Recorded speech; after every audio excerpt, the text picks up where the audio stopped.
Anong sagot mo kung ba't lumalaban pa? Well, alam mo naman ako, kasama din, straight shooting din tayo katulad mo. Pera eh. Pera lang eh. Alam mo ba kung magkano ang kanyang premyo dito, win or lose? Mhm. $10 million. Hindi pa kasama dyan yung gate receipt na share niya at saka pay-per-view receipt. Wow. So, pera lang talaga eh. So, still, kinakabahan ako baka madisgrasya si Pacquiao. Yun ang nakakatakot eh.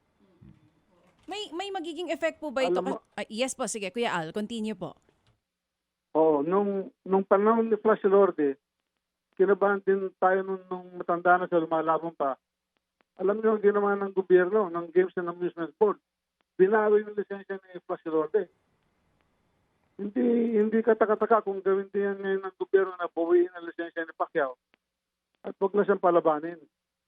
Kasi 46 years old na, masyado nang matandaan para sa isang boksingero. Ang laban niya is 72 fights na siya eh. 62 wins, 8 losses na, 8 na ang kanyang talo. Hindi na kanais-nais na makita pa natin sa lumalaban eh. So, ibig sabihin, pag nanalo siya rito, malaki yung elemento na matsatsampahan niya si Barrios. Tsamba lang pag nanalo siya. Carelessness halimbawa ni Barrios o kaya overconfident. Posible siyang tamaan.